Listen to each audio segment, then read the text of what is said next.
वैसे तो हमेशा ही गणेश जी लड्डू और मोदक बहुत चाव से खाते रहते थे। उन्हें कभी कोई परेशानी नहीं हुई। पर एक दिन जब गणेश जी सबके साथ भोजन पर बैठे, देवी पार्वती, आज भोजन बहुत ही स्वादिष्ट बना है। माता श्री, मालपुआ स्वादिष्ट बनाए हैं। माता श्री, सब्जी और पूरी थोड़ी और मिलेगी। हाँ हाँ पुत्र नंदी, क्यों नहीं, मैंने तो आज तुम सबकी पसंद का भोजन बनाया है। महादेव, आपने खीर नहीं खाई? 2 कटोरी खा चुका हूँ पार्वती, बस अब और नहीं, वरना गैस बन जाएगी, फिर परेशानी होगी। गैस का चूर्ण रखा है। पिछली बार मायके गई थी तो पिताश्री ने एक बहुत बढ़िया गैस का चूर्ण दिया था, उससे गैस बिल्कुल ठीक हो जाती है। पुत्र गणेश, क्या हुआ, तुमने अपनी पसंद के मोदक नहीं लिए? माताश्री, गणेश ने भोजन से पहले ही रसोई में जाकर ढेरों मोदक खा लिए थे। पहले इतना कुछ खा चुका है तो इसके पेट में अब जल। क्या पुत्र गणेश, तुमने मोदक पहले ही खा लिए थे? चलो कोई बात नहीं, मैंने मोदक तुम्हारे लिए ही बनाए थे। अच्छा, थोड़ी पूरी सब्जी तो खाओ।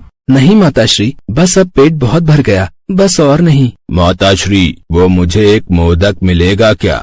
हाँ हाँ मूषक। सब लोग भोजन करने में व्यस्त थे, पर गणेश जी के चेहरे पर थोड़ी चिंता सी थी। तभी ब्रह्मा जी और विष्णु जी आ जाते हैं।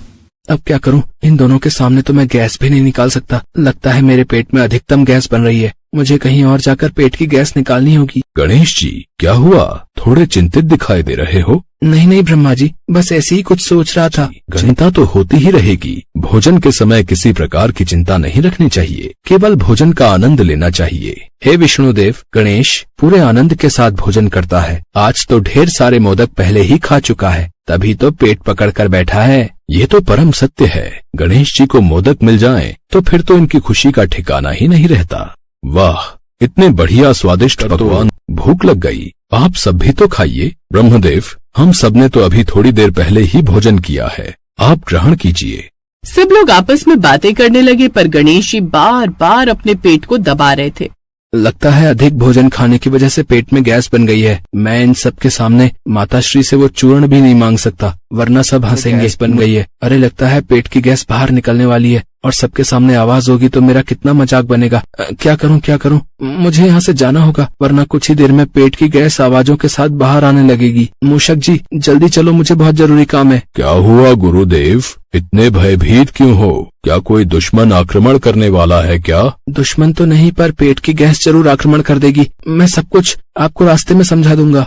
गणेश जी अपनी सवारी मूषक पर बैठे और ब्रह्मांड की ओर। गुरुदेव, ये स्थान उचित दिखाई देता है, आप यहाँ हल्के हो सकते हो। अच्छा चलो रुको फिर। अरे नहीं, चलो यहाँ से चलो। क्या हुआ गुरुदेव?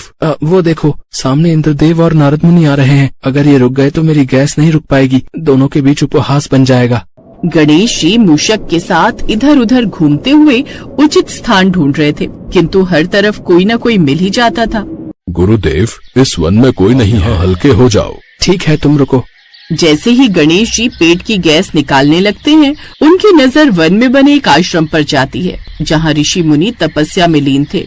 नहीं, ये स्थान उचित नहीं है। यहाँ अगर मैंने पेट की गैस बाहर निकाली तो भयंकर आवाज से कहीं ऋषि मुनि तपस्या से न जाग जाएं। हमें कहीं और स्थान देखना होगा। महाराज, फिर तो एक ही ऐसा स्थान है जहाँ आप बेझिझक इस गैस से मुक्ति पा, और वो है पृथ्वी लोक। वहाँ तो सभी को अक्सर गैस बनती ही रहती है और लोग ढूं ढां करते ही रहते हैं। उनके लिए ये सब प्राकृतिक है, इसलिए वो इस तरह की आवाजों पर ध्यान नहीं देते। हर व्यक्ति को गैस और इन आवाजों का पता होता है। आप वहीं चलो, फिर वो स्थान आपके लिए उपयुक्त है। हाँ मूषक जी, जल्दी चलो, गैस की वजह से अब दीर्घ शंका का भी आवाज हो रहा है, कहीं शौच देखो। मूषक गणेश जी को पृथ्वी लोक पर ले जाता है। वो एक गांव में पहुंचते हैं, वहाँ पर बाजार लगा हुआ था। गणेश जी और मूषक जी साधारण मानव के रूप में आ गए।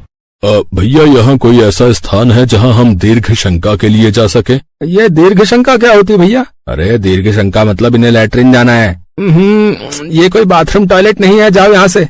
गणेश जी बहुत परेशान हो रहे थे। गैस की पेट में लगातार दर्द हो रहा था। किसी भी दुकानदार ने गणेश जी की मदद नहीं की। एक दुकान पर काम करने वाला मजदूर रघु गणेश जी की परेशानी महसूस कर रहा था। उससे गणेश जी की परेशानी देखी नहीं गई और वो उनसे बोला, भैया जी परेशान मत हो, यही पास में मेरा घर है। आप ये रघु सामान पूरा रखे बिना कहाँ जा रहा भाई? सेठ जी, मेरे से उनकी परेशानी देखी नहीं जा रही, मैंने अपने घर ले जा रहा हूँ। ज्यादा ही शौक आ रहा है ना दयालु बनने का, तो कान खोल कर सुन ले, तेरी आज की पूरे दिन की पगार काटूंगा। काम बीच में छोड़ा तूने?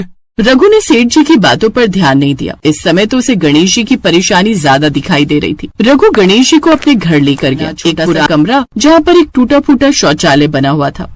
भैया जी, ज्यादा बड़ा तो नहीं, पर ये छोटा सा शौचालय है, पर यह है कि आपकी परेशानी दूर हो जाएगी। मानव रूप में गणेश जी मुस्कुराए और रघु के घर में बने छोटे से टूटे फूटे बाथरूम में वो दीर्घ शंका के लिए चले गए। कुछ देर बाद गणेश जी ने एक जोरदार आवाज के साथ दीर्घ शंका की, तब जाकर उन्हें आराम मिला। अब उनके मुख पर राहत थी। धन्यवाद रघु। लघु शंका और दीर्घ शंका क्रियाएं स्वयं के बस में नहीं होती। कब कहाँ किसी भी समय इसका आभास हो सकता है, किंतु समय पर यदि इन क्रियाओं से मुक्ति नहीं मिलती तो हमारा पूरा शरीर और दिमाग परेशान हो जाते हैं और हमें बेहद असुविधा का अनुभव होता है। तुमने आज परेशानी के समय मेरी सहायता की है। अब तुम्हारे जीवन की सारी परेशानी दूर होगी। मेरे कारण तुमने आज अपना काम छोड़ दिया। अब धन और व्यवसाय में कमी नहीं होगी। अब हम चलते हैं। इसके पश्चात गणेश जी और मूषक जी वापस कैलाश पर्वत पर लौट आए।